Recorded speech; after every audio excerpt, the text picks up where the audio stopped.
ክርስቶስ በዚህ ምድር በተገለጠበት ዘመን ሁሉ የእኛን ኃጢአት ተሸክሟል። መስቀል ላይ ለ3 ሰዓታት በቆየባቸው ጊዜያት የእኛ በደል እሱ ላይ ተቀምጧል። 24 ሰዓት እንደ መላእክት የምታመሰግን ቤተክርስቲያን ናት። የሰማይ ወፎችን ተመልከቱ ማለት እንደ መላእክት አመስግኑ ማለት ነው። ልል ብላችሁ እግዚአብሔርን አመስግኑት።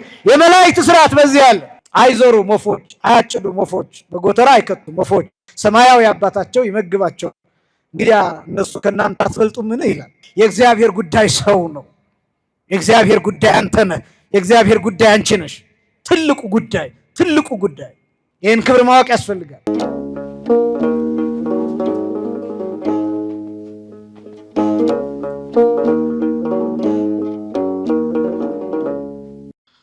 በስመ አብ ወወልድ ወመንፈስ ቅዱስ አሃዱ አምላክ አሜን። ስብሐት ለእግዚአብሔር ኪያነ ዘፈጠረ ከመ ናምልኮ እንሰግድለት ዘንድ እናመልከው ዘንድ እንገዛለት ዘንድ እናመሰግነው ዘንድ የፈጠረን አምላካችን እግዚአብሔር የባህሪ ምስጋና ለእርሱ ይሁን። ስብሐት ለማርያም እመ አምላክ እግዝእትነ ወመድኃኒትነ መድኃኒታችን መመኪያችን ለምትሆን ለእናታችን ለንጽሕት ቅድስት ድንግል ማርያምም የጸጋ ምስጋና ለእርሷ ይሁን። ስብሐት ለመስቀለ ክርስቶስ ዕፀ መድኃኒት ኃይልነ ወፀወንነ ኃይላችን አምባችን መጠጊያችን ጋሻችን ለሚሆን በቀራንዮ ለተተከለ መድኃኒት ለሚባል ለክርስቶስ መስቀልም የጸጋ ምስጋና ለእርሱ ይሁን። ወደ ሰማይ ወፎች ተመልከቱ በሚል ርዕስ ለተወሰኑ ደቂቃዎች ብቻ ቆይታ እናደርጋለን። የማቴዎስ ወንጌል ምዕራፍ 6 ቁጥር 26 ላይ የሚገኝ ኃይለ ቃል ነው። ወደ ሰማይ ወፎች ተመልከቱ፣ አይዘሩም አያጭዱም ተብሎ ይታወቃል። የእመቤታችን የቅድስት ድንግል ማርያም ስደት የሚታሰብበት የሚነገርበት ወቅት ነው። ከዚያ ጋር ተያይዞ ይሄ የወንጌል ክፍል በስፋት በየእሁዶቹ ሲነገር፣ ሲነበብ፣ ሲተረጎም የነበረ ክፍል ነው እና እኔ ለአጭር ደቂቃ የሰማይ ወፎች የሚባሉት እነማን ናቸው የሚሉትን ነጥቦች ማሳየት ነው። የማቴዎስ ወንጌል ምዕራፍ 6 3 ዋና ዋና ክፍሎችን የያዘ ነው። አንደኛ ምጽዋትን፣ ሁለተኛ ጸሎትን፣ ሶስተኛ ደግሞ ጾምን። እነዚህን 3 ጉዳዮችን የያዘ ወንጌል ነው። የተራራው ስብከት በመባል ይታወቃል። ሁልጊዜ እንደምትሰሙት የማቴዎስ ወንጌል ምዕራፍ 5 ምዕራፍ 6 እና ምዕራፍ 7 እነዚህ 3ቱ ምዕራፎች የተራራው ስብከት ተብለው ይታወቃሉ። የማቴዎስ ወንጌል ምዕራፍ 5 የሕግ ክፍል ተብሎ ይጠናል። የማቴዎስ ወንጌል ምዕራፍ 6 የምግባራት ክፍል ተብሎ ይጠናል። የማቴዎስ ወንጌል ምዕራፍ 7 የሃይማኖት ክፍል ወይም የነገር ሃይማኖት ክፍል ተብሎ ይጠናል። የማቴዎስ ወንጌል ምዕራፍ 5 የሕግ ክፍል ተብሎ የሚጠናበት ምክንያት ስለ ሕግጋት ስለሚናገር ነው። ሰማዕክሙ ዘተብህለ ለቀደምትክሙ፣ አስቀድሞ ለነበሩ የተባለውን ሰምታችኋል፣ እኔ ግን እላችኋለሁ እያለ ጌታ ሕግና ስርዓት የሰራበት ክፍል ስለሆነ በዚህ ምክንያት የማቴዎስ ወንጌል ምዕራፍ 5 የሕግ ክፍል ተብሎ ይታወቃል። የማቴዎስ ወንጌል ምዕራፍ 6 የምግባራት ክፍል ይባላል። የማቴዎስ ወንጌል ምዕራፍ 7 ደግሞ ነገረ ሃይማኖትን ወይም አለት ተብሎ የሚጠራ የሃይማኖትን ምስጢር የሚናገር ስለሆነ የነገር ሃይማኖት ክፍል ተብሎ ይጠናል። እኛ ያነሳነው የማቴዎስ ወንጌል ምዕራፍ 6 ስለሆነ 3 መሰረታዊያን የሚባሉ ክርስቲያናውያን ምግባራት ተብለው የሚጠሩት አንደኛ ምጽዋት፣ ሁለተኛ ጸሎት፣ ሶስተኛ ጾም፣ እነዚህ የታተቱበትና የተገለጡበት የመጽሐፍ ቅዱስ ክፍል ነው። የማቴዎስ ወንጌል ምዕራፍ 6 ከነዚህ ከ3ቱ ውጪ ሌላ የለውም። 3ቱን ነው የሚናገረው። ይሄም 3ቱ በጣም መሰረታዊያንና የሚያስፈልጉ መሆናቸውን ማሳየት የሚችል ክፍል ነው። ጸሎትም፣ ጾምም፣ ምጽዋትም እነዚህ 3ቱም የክርስቲያን ዋና ምግባራት ተብለው የሚጠሩ ናቸው። ከነዚህ ውስጥ አንዱ የጎደለው ክርስቲያን ተብሎ አይጠራም፣ ወይም ደግሞ በክርስትናው እየኖረ ነው ተብሎ አይታወቅም። እነዚህ 3ቱ በጣም መሰረታዊያን ናቸውና ከነዚያ አንዱ ምጽዋት ተብሎ የሚጠራውን ክፍል የሚመለከት ነው። ይሄ በርዕስነት ያነሳሁት ክፍል የማቴዎስ ወንጌል ምዕራፍ 6 ቁጥር 26 ጀምሮ ያለው ክፍል ማለት ነው። ምጽዋት እንግዲህ ወደ አእምሯችን ቶሎ የሚመጣው ምናልባት የገንዘብ ልግስና፣ ልብስ መስጠት፣ ማብላት፣ ማጠጣት እነዚህ ነገሮች ሊሆኑ ይችላሉ። ግን ምጽዋት በጣም ሰፊ ትርጉም ያለው ነው። የኛ ሊቃውንት በ3 ይከፍሉታል። አንደኛ ስጋዊ ምጽዋት፣ ሁለተኛ መንፈሳዊ ምጽዋት፣ ሶስተኛ ነፍሳዊ ምጽዋት ብለው ይገልጡታል። ስጋዊ ምጽዋት የሚባለው የሚታይ፣ የሚዳሰስ፣ የሚነገር፣ የሚቆጠር፣ የሚሰፈር፣ የሚተረክ፣ የሚጻፍ እነዚህ ነገሮች ስጋዊ ተብሎ ይጠራል። ለምሳሌ ምግብ መስጠት፣ ልብስ መስጠት፣ ብር መስጠት፣ ቤት መስጠት እነዚህ ነገሮች ስጋዊ ምጽዋት ተብሎ ነው የሚጠራው። ይቀረጻል፣ ይተላለፋል፣ ታሪክ ይሆናል፣ ዶክመንትድ ይሆናል። እነዚህ ስጋውያን ተብለው ይጠራሉ እንዲህ አይነት ምጽዋቶች። ሁለተኛው መንፈሳዊ ምጽዋት የሚባለው ነው። መንፈሳዊ ምጽዋት የሚባለው ረቂቅ የሚባል ምጽዋት ነው። ረቂቅ ነው የሚባለው ለምንድን ነው? ማይታይ ነው እንዳልኩት፣ ማይቀረጽ ነው። እንደዚህኛው እንደ ስጋዊው ሳይሆን ማይቀረጽ፣ ማይተረክ፣ ማይነገር፣ ማይሰፈር፣ ማይለካ፣ ማይቆጠር፣ ማይታይ፣ በምስል ማይቀመጥ፣ በፎቶ ማይነሳ፣ በካሜራ ማይቀመጥ እንደዚህ አይነት ምጽዋቶች መንፈሳዊ ምጽዋቶች ተብለው ይጠራሉ። ሶስተኛው ነፍሳዊ ምጽዋት ይባላል። ነፍሳዊ ምጽዋት የሚባለው የመጨረሻው መጠወተ ርእስ ተብሎ ነው የሚጠራው። ራስን መስጠት ማለት ነው። ራስን መስጠት የነገው በዓል የጌታችን የመድኃኒታችን የኢየሱስ ክርስቶስ የመድኃኔ ዓለም በዓል የምናከብረው ራሱን የሰጠበትን ቀን የምናከብርበት ነው። እንደሚታወቀው መጋቢት 27 ቀን በዋናነት ይከበራል።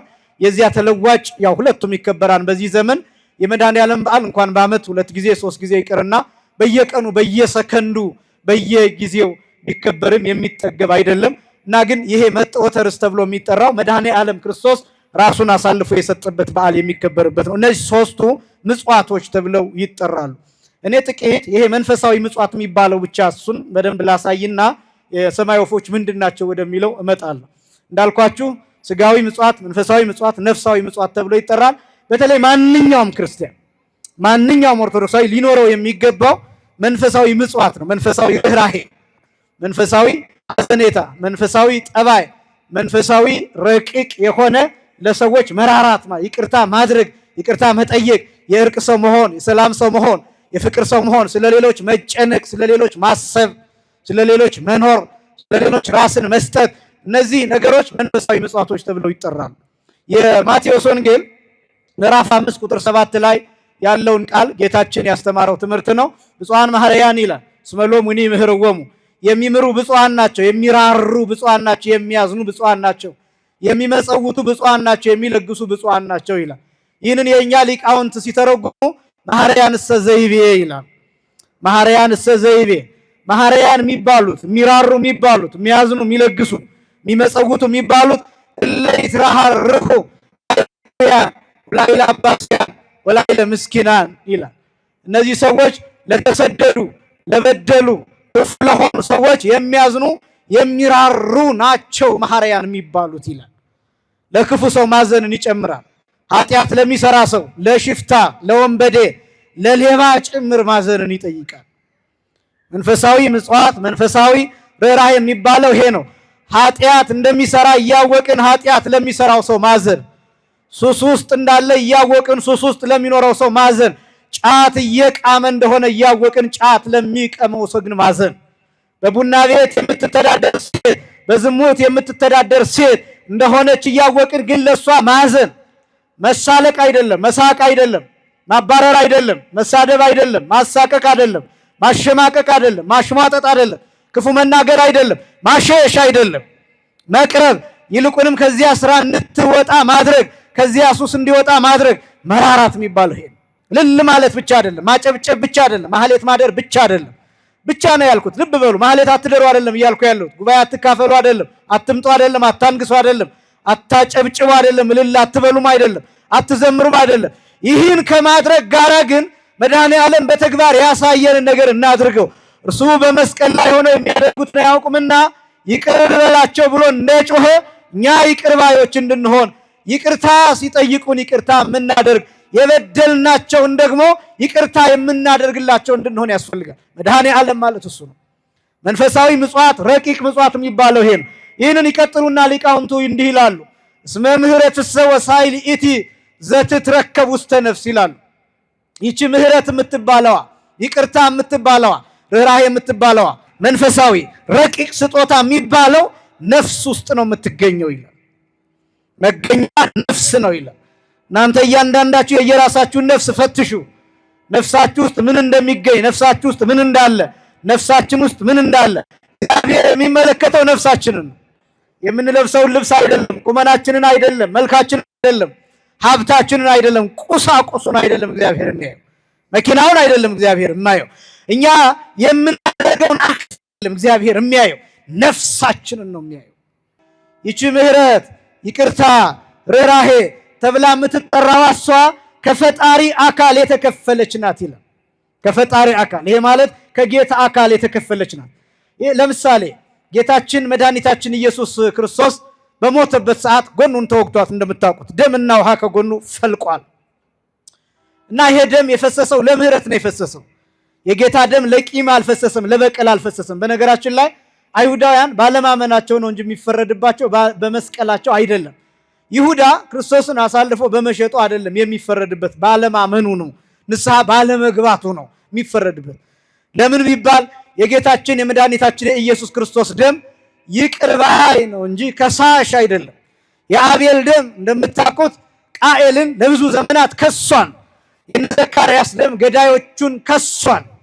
በጣም የብዙ ሰዎች ደም ይጮሃል። ይሄ ደም እንዲያውም እርሱ ራሱ ሲገልጠው ጌታ በማቴዎስ ወንጌል ምዕራፍ 26 ከቁጥር 28 ጀምሮ እነሆ ስለ ብዙዎች ለኃጢአት ሁሉ ይቅርታ ነው የሚለው። ለኃጢአት ሁሉ ነው የሚለው። ለኃጢአት ብቻ አይደለም የሚለው፣ ለኃጢአት ሁሉ ይቅርታ ነው የሚለው። የሚፈስ የአዲስ ኪዳን ደም ይህ ነው ነው። የጌታ ደም የፈሰሰው ለምህረት በምን ታውቃላችሁ መሰላችሁ? ጌታ በማቴዎስ ወንጌል ምዕራፍ 23 ቁጥር 37 ላይ ስትመለከቱ ወናሁ አሐስስ ደመ እምድክሙ እምደመ አቤል ጻድቅ እስከ ደመ ዘካርያስ ወልደ በራክዩ ዘተቀትለ በማእከለ ቤተ መቅደስ ወመስዋዕ ይላል። ነው ከአቤል ጀምሮ እስከ ዘካርያስ ድረስ ያለውን ደም ከእጃችሁ እፈልጋለሁ ይላል። በጣም ያዘነኝ ይሄ ክፍል ከኔ ደም አይደለም የሚለው ጌታ እስከ ዘካርያስ ደም ነው የሚለው። ዘካርያስ ካህኑ ዘካርያስ ከጌታ አስቀድሞ ነው ደም ያላለው ቢባል ደሙን ከእጃቸው አይፈልገው። ለምን ቢባል የጌታ ደም ለክስ የፈሰሰ አይደለም፣ ለቂም የፈሰሰ አይደለም፣ ለመፈራረጃ የፈሰሰ አይደለም፣ ለይቅርታ የፈሰሰ ለምህረት የፈሰሰ አካሉ ጠቅላላ የጌታ አካል ከራስ ጠጉሩ እስከ እግር ጥፍሩ ድረስ ምህረት ነው። ለዚህ ነው ጌታ እየሞተ የሚያደርጉትን አያውቁምና ይቅር በላቸው ብሎ የተናገረው። ለዚህ ነው እየሞተ 6666 ጊዜ እስኪላጥ ድረስ ተገርፎ አጥንቱ እስኪቆጠር ድረስ ተገርፎ ወዲያና ወዲህ እየተንገላታ ወደ ኋላና ወደፊት እየወደቀ ወደ ቀኝና ወደ ግራ እየተመታ በቡጥ እየተመታ ያ ሁሉ ዱላ ያ ሁሉ ቡጢ ያ ሁሉ ግርፋት አርፎበት ክርስቶስ መስቀል ላይ የደቀቀ በአምስት ችንካር ከመስቀል ጋር ተጣብቆ የሚያደርጉትን አያውቁምና ይቅር በላቸው ያለው ከራስ ጠጉሩ እስከ እግር ጥፍሩ ድረስ ያለው አካል ምህረት ብቻ ነው። አካሉ ጠቅላላ ያን ምህረት ያን አካል ያን ስጋ ያን ደም ክርስቶስ ሰጥቶናል። የሰማይ ወፎችን ተመልከቱ ብሎ ያስተማረን የመጀመሪያው መላእክትን የሚመለከት ነው ወፎች የሚባሉት። ሁለተኛ ቅዱሳንን የሚመለከት ነው። ሶስተኛ ወፎች የተባሉት ራሱ ጌታና እመቤታችን ናቸው። ወፎች የተባሉት የመጀመሪያው የሰማይ ወፎች መላእክት ናቸው። የሰማይ ወፎች ተመልከቱ ማለት መላእክትን ተመልከቱ ማለት ነው። አይዘሩም ይላል፣ አያጭዱም ይላል፣ በጎተራም አይከቱም ይላል፣ ሰማያዊ አባታቸው ይመግባቸዋል ይላል። እናንተ ከነሱ አትበልጡምን ይላል። ምን ማለት መሰላችሁ? ሚመና መላእክትን ተመልከቱ ማለት መላእክት አይዘሩም፣ መላእክት አያጭዱም፣ መላእክት በጎተራ አይከቱም። ግን ምን እያደረጉ ይኖራሉ? እያመሰገኑ ብቻ ይኖራሉ። እያመሰገኑ ብቻ ይኖራሉ።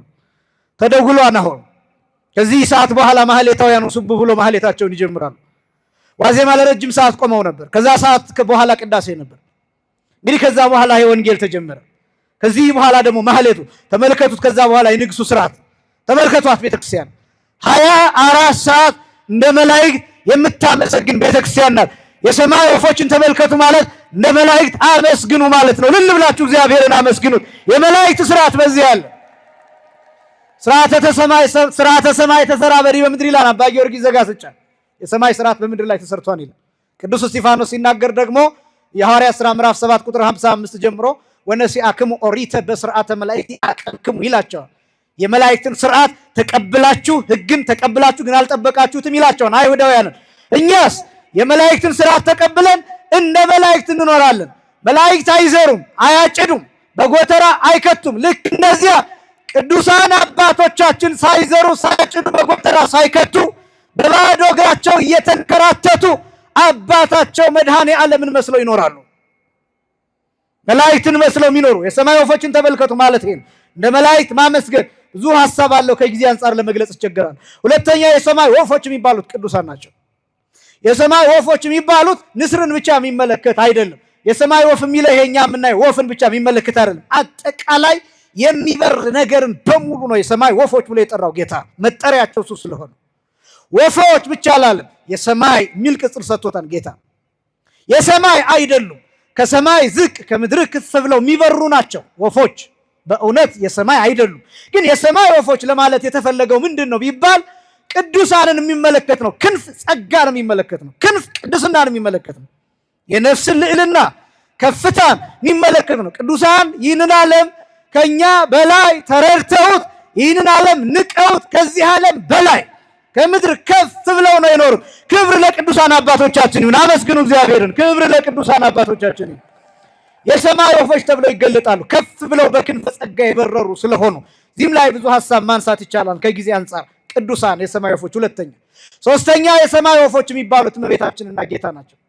እመቤታችን ራሷ ወፍ ተብላ ትጠራለች። ለምሳሌ ሊቃውንቱ ሲያመሰግኑ እዚህ በማህሌተ ጽጌ በሰቆቃወ ድንግል ሲያመሰግኑ ማርያም ተአይል ከመ ወፍ፣ ማርያም ግን ብቻዋን እንደ ወፍ ትበራለች፣ በግብፅ በረሃ፣ በግብፅ ተራራ፣ በግብፅ ኮረብታ ትንከራተታለች ብለው ገልጠዋታል። እመቤታችን ወፍ ትባላለች። ምክንያቱም በሁሉም ሀገር በመከራና በስቃይ ያለማቋረጥ ተንከራታለች። ክብርና ምስጋና በእውነት የጸጋ ምስጋና ለእመቤታችን ይሁን። አመስግኗል። የጸጋ ምስጋና ለእመቤታችን ይሁን። ወፍ ተብላ ትጠራለች። ወፎች አይዘሩም፣ ወፎች አያጭዱም፣ ወፎች በጎተራ አይከቱም። እመቤታችን ርስት አልነበራትም፣ ጎተራ አልነበራትም። እመቤታችን መሬት አልነበራትም። እመቤታችን አዝመራ አልነበራትም። አልዘራችም፣ አላጨደችም፣ አላስከመረችም፣ በጎተራ አላስከተተችም። ከዛ ሰማያዊ አባታቸው ይመግባቸዋል። ሰማያዊ አባቷ እግዚአብሔር ከሰማይ መና ወርዶ ውሃ ሰጥቶ በቤተ መቅደስ በ12 ዓመታት ስትኖር ከሰማይ መና እያወረደ በቅዱስ ፋኑኤል አማካኝነት እየመገባት ትኖራለች። ክብርና ምስጋና ለአምላካችን ይሁን። ሰማያዊ አባታችሁ ይመግባቸዋል ማለት ነው። ወፍ የተባለችው እመቤታችን። ወደ መጨረሻው ነጥብ፣ የመጨረሻው ወፎች የተባሉት እመቤታችንና ጌታ ናቸው ብያለሁ። ራሱ ጌታ ወፍ ተብሎ ይጠራል። ከራዲዮን ይባላል። በእኛ ሊቃውንት አጠራር ከራዲዮን ይባላል። እስኪ በሉ ከራዲዮን በሉ። እስኪ ከራዲዮን በሉ። ከራዲዮን የሚባል ነጭ ወፍ አለ እና ይሄ ነጭ ወፍ ሰው ሲታመም የሚሞትና የማይሞት መሆኑን መለየት የሚችል ወፍ ነው እና ሰው የታመመውን ሰው ወስዶ ከፊቱ ያቆሙታል።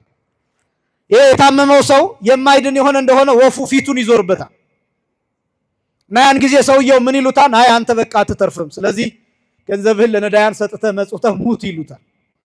ስራ ቤተከ እስመ ትመውት ወይትሐዩ፣ አንተ በቃ አትድንም፣ ስለዚህ ቤትህን አስተካክል ይሉታል።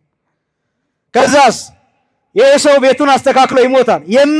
የሚድን የሆነ እንደሆነ ግን ሰውየው ነጭ ወፍ ወደ በሽተኛው ይዞርና የበሽተኛውን በሽታ ምጥጥ አድርጎ ይወስድለታል። ወፉ ከራዲዮን የሚባለው ነጭ ወፍ እና ይሄ ወፍ የበሽተኛውን በሽታ ምጥጥ አድርጎ አፉን ከአፉ ገጥሞ ደውየውን በትንፋሹ ይቀበልለታል። እንደተቀበለለትም ሲያጠይቅ ነጭ የነበረው ወፍ ጥቁር ይሆናል። ኃያል የነበረው ወፍ ደካማ ይሆናል። ብርድ ብርድ ይለዋል። ክንፉ ይንቀጠቀጣል። መብረር ለተወሰነ ጊዜ ያቀተዋል። ከዚያ ወደ ቀድሞው ኃይሉ ወደ ቀድሞው ነጭነቱ ይመለሳል። ይሄ ወፍ የጌታችን የመድኃኒታችን የኢየሱስ ክርስቶስ ምሳሌ ነው። ከራዲዮን ወፉ ነጭ ነው፣ ጌታም ነጭ ነው። ጻዕዳ በመለኮቱ ተብሎ ይገለጣል። ንጹሐ ባህሪ እንከን የሌለበት ነውር የሌለበት ተብሎ ይገለጣል። በሽተኛው የአዳም ምሳሌ ነው።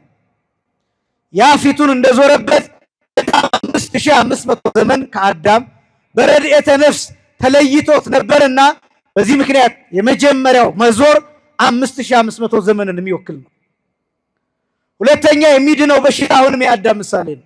የሚድነው በሽተኛ ይሄ ወፍ ነጭ ወፍ ከራዲዮን ወደ በሽተኛው ዙሮ አፉን ከአፉ ገጥሞ ምጥጥ አድርገው በሽታውን ደዌውን በእስትንፋሱ እንደተቀበለለት ክርስቶስም የአዳምን ባህሪ አድርጎ ከእመቤታችን ከቅድስት ድንግል ማርያም ከስጋዋ ስጋ ከነፍሷ ነፍስ ነስቶ በአዳም ባህሪ ተገብቶ ቅዱስ ዮሐንስ አፈወርቅ እንደተናገረው ወቦአ እግዚእነ ውስተ ኩሉ ጸዋት ወመከራ እንተባቴ ያመከረን ጸላይ ጠላት በፈተነን ቦታ ሁሉ ጌታ ገባና የኛን በሽታ ምትት አድርጎ ወሰደልን። ክብርና ምስጋና ለአምላካችን ይሁን።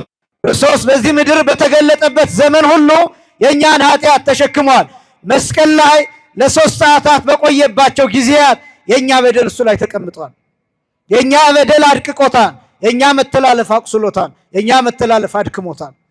ኃያል የነበረው ወፍ ደካማ እንደነበረ ክርስቶስ ስለኛ ኃጢአት ለኛ ዋጋ ለመክፈል መስቀል ተሸክሞ ተደፍቷል። 6666 ጊዜ ተገርፏል። ራበኝ ብሎ ጠማኝ ብሎ ጠይቋን። ክርስቶስ በድካም አልፏል፣ በመንከራተት አልፏል። ምክንያቱም ስለኛ ኃጢአት ያ ወፍ የሱን በሽታ የበሽተኛውን በሽታ ከወሰደ በኋላ እንደጠቆረ ነጭነቱ ወደ ጥቁርነት እንደተቀየረ ክርስቶስም መስቀል ላይ በእኛ በደል ጠቁሯል። በእኛ በደል የኛን መልክ የኛን የኃጢአት መልክ የኛን የነውር መልክ ስለያዘ ክርስቶስ እንወደው ዘንድ ደምግባት የለውም እስኪባል ድረስ ደምግባቱን አጥቷል። ምክንያቱም የመከራ መልክ ነው። የመከራ ፊት፣ የመከራ አካል መስቀል ላይ ቅዱስ ጳውሎስ እንዲያውም ይናገራል። ገላትያ ምዕራፍ 3 ቁጥር 13 ላይ በእንጨት የተሰቀለ የተረገመ ነው ተብሎ ተጽፏል ይላል። እኛን ከእርግማን ይዋጀን ዘንድ ክርስቶስ ስለሁላችን እርግማን ሆነ ይላል። ኃጢአት ምን ይመስላል? እርግማን ምን ይመስላል? በደል ምን ይመስላል? ነውር ምን ይመስላል ተብላችሁ ብትጠየቁ ምን መመለስ እንዳለባችሁ ልንገራችሁ። ክርስቶስ መስቀል ላይ የተሰቀለበትን መልክ ይመስላል። ክርስቶስ ኃጢአተኛ አይደለም፣ የኛ ኃጢአት ግን አርፎበታል። ክርስቶስ በደለኛ አይደለም፣ የኛ በደል ግን አርፎበታል። ነውር የለበትም፣ የኛን ነውር ግን ተሸክሟል። እርግማን የለበትም፣ ግን መስቀል ላይ የኛን እርግማን ተሸክሟል። ስለዚህ የኛ እርግማን መልኩን አሳጥቶታል።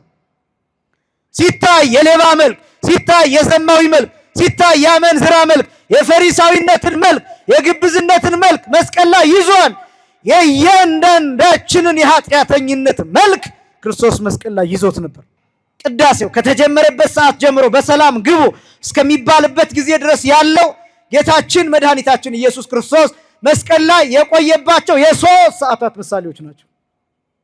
ቅዳሴው ብቻ አይደለም፣ ወንጌል የዚያ ምሳሌ ነው። አሁን እናንተን እያስተማርኩ በቃለ እግዚአብሔር እየተገረፍኩ ነው የምቆየው። ምንም የማስበው ሌላ ነገር የለም። ተቸንክሬ ነው የምቆየው፣ ተሰቅዬ ነው የምቆየው። የሚዘምር ዘማሪ እንደዛም የሚዘምረውን መዝሙር ዘምሮ እስኪጨርስ ድረስ ተቸንክሮ ነው የሚቆየው። አያቋርጥም። መብራት ቢጠፋ ድምፅ ማጉሊያ ቢጠፋ አያቋርጥም፣ ይቀጥላል። ተቸንክሮ ነው የሚቆየው። መስቀል ነው። ቅዳሴ የገባ ቄስ ሆዱን ቢያመው ወገቡን ቢያመው እግሩ ምንም ቢሆን ራሱን ካልሳተ በስተቀር ቅዳሴ ማቋረጥ አይችልም።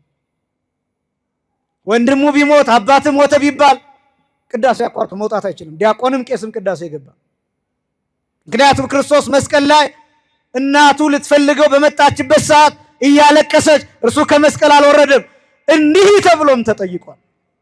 መሰወልደ እግዚአብሔር አንተ እስኩረድ መስቀልከ ንርአይ ወንእመን ብከ፣ አንተ የእግዚአብሔር ልጅ ከሆንክ ከመስቀል ውረድ አይተን እንመንብህ ተብሎ ተጠይቋል። ግን ከመስቀል አልወረደም። ለምን? አይቋረጥም። እነዚያ 3 ሰዓታት የዚህ አገልግሎት ምሳሌዎች ናቸው።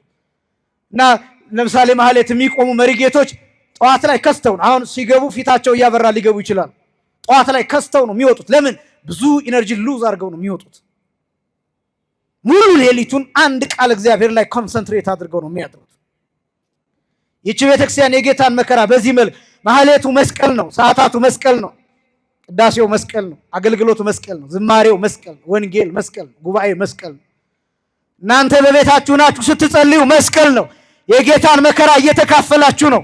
ለተወሰኑ ደቂቃዎች ትኩረት አድርጋችሁ እግዚአብሔርን እያመሰገናችሁ እየጠየቃችሁ ስትቆዩ ምን እያደረጋችሁ ነው? የጌታን የመስቀል መከራ እየገለጣችሁ ነው። 3 ሰዓታት ቆየ። ከዚያስ ወፍ ወደ ባህር ወረደ። 3 ጊዜ ብቅ ጥልቅ ብሎ ታጥቦ ወደ ቀድሞው ነጭነቱ ተመለሰ። ከራዲዮን ክርስቶስ፣ ወፉ ክርስቶስ፣ ነጭ ወፍ ክርስቶስ፣ ንጹሐ ባህር የሆነው ክርስቶስ የኛን በደል እንደተሸከመው ወደ መቃብር ወረደ። ከዚያስ 3 መዓልት 3 ሌሊት በከርሰ መቃብር አድሮ ሙስና መቃብርን አጥፍቶ የኛን በደል፣ የኛን ኃጢአት፣ የኛን ነውር፣ የኛን እርግማን አፈር ትቢያ አድርጎ ቀብሮት ከሙታን ተለይቶ ተነሳ። ክብርና ምስጋና ለስሙ አጠራሩ ይሁን። ነጭ ወፍ ክርስቶስ አይዞሩም ወፎች፣ አያጭዱም ወፎች፣ በጎተራ አይከቱም ወፎች፣ ሰማያዊ አባታቸው ይመግባቸዋል። እንግዲያ እነሱ ከእናንተ አትበልጡምን ይላል። አላጨደችም አለን። ጌታም አልዘራም አላጨደም፣ በጎተራ ከቶ አያውቅም፣ ርስት የለውም። ማን መገበው? ሰማያዊ አባቱ። ምን ማለታችን ነው? የሰማያዊ አባቱን ፈቃድ ነው ክርስቶስ የበላው። ክርስቶስ በዚህ ምድር የበላው የሰማያዊ አባቱን ፈቃድ ነው የበላው። ብየ መብልዕ ዘእበልዕ ያለው የዮሐንስ ወንጌል ምዕራፍ 4 ቁጥር 34 ላይ ትዝ ይላችሁ እንደሆነ ደቀ መዛሙርቱ ወደ ከተማ ሂደው ምግብ ባመጡለት ጊዜ ከሳምራዊት ሴት ጋር እየተነጋገረ ባገኙት ጊዜ ጌታ ሆይ ምግብ ይዘን መተናን ሲሉት ምንድነው ያላቸው? ብየ መብልዕ ዘእበልዕ አላቸው። እኔ የምበላው አለኝ አላቸው። ከዛ እነሱ ምን እንዳሰቡ ታውቃላችሁ? ምናልባት ይቺ ሴት አምታለት ሊሆን ይችላል፣ ምናልባት እሱን አግኝቶ ይሆናል በልቶ ይሆናል አሉ። እነሱ የሚያስቡትን ጌታ ስላወቀ እንዲህ አላቸው፣ ከመግበር ፈቃዶ ለዘፈነወኒ የአባቴን ፈቃድ ማድረግ ነው፣ እሱ ነው የኔ ምግብ፣ እሱ ነው የኔ መጠጥ አላቸው። ሰማያዊ አባታቸው ይመግባቸዋል ማለት ይሄ ነው። የአባቱን ፈቃድ፣ የራሱን ፈቃድ፣ የመንፈስ ቅዱስን ፈቃድ እሱን ማድረግ ለክርስቶስ መጥገብ ማለት ነው። ከዚያስ እናንተ ከነሱ አትበልጡ ምን ይላል? አሁን እንዲህ ሲባል እኔና እናንተ ከመቤታችን ከጌታ እንበልጣለን ማለት አይደለም። ምን እያለ መሰላችሁ ክርስቶስ? እናንተ ከነሱ አትበልጡ ምን ማለት እኔ ለእናንተ አይደለም ወይ የመጣሁት? ሌላ ምን ጉዳይ አለኝ? ሌላ ምን ትልቅ ጉዳይ፣ ሌላ ምን ፍላጎት አለኝ? እናንተ እንድትድኑ፣ እናንተ እንድትመለሱ አይደለምን? ሌላ ምንም የለውም እግዚአብሔር በዚህ ምድር ላይ ሌላ ዓላማ ከሰው ልጆች መዳን ውጭ፣ ከሰው ልጆች መዳን ውጭ እግዚአብሔር ይሄ ሰማይ ጉዳዩ አይደለም። እግዚአብሔር ይቺ ምድር ጉዳዩ አይደለችም። እግዚአብሔር ውቅያኖሱ ጉዳዩ አይደለም። የእንስሳት የአራዊት ብዛት፣ የከዋክብት ብዛት፣ የፕላኔቶቹ ብዛት ይሄ ለእግዚአብሔር ምንም ጉዳዩ አይደለም። የእግዚአብሔር ጉዳይ ሰው ነው። የእግዚአብሔር ጉዳይ አንተ ነህ። የእግዚአብሔር ጉዳይ አንቺ ነሽ። ትልቁ ጉዳይ ይህን ክብር ማወቅ ያስፈልጋል። የአባታችን የመድኃኔዓለምን በዓል ስናከብር የሰማይ ወፎችን እየተመለከትን መላእክትን እያየን እንደ መላእክት እያመሰገንን ቅዱሳንን እያየን እንደ ቅዱሳን ከፍ ብለን እየበረርን እመቤታችንን ጌታን እያየን ምሳሌ እያደረግን እመቤታችንን በጸጋ እያመሰገንን እያከበርን ጌታን ደግሞ በባህሪው እያመለክን እያመሰገንን መሆን ይገባዋል። የሰማይ ወፎችን ተመልክተን እንደ ቅዱሳን አባቶቻችን እንድንኖር አምላካችን እግዚአብሔር ይርዳል። እንደ ቅዱሳን አባቶቻችን ክንፈ ጸጋ ለሁላችንም ያድለን። ያስተማረን የአባቶቻችን አምላክ እግዚአብሔር ይክበር ይመስገን። ወስብሐት ለእግዚአብሔር።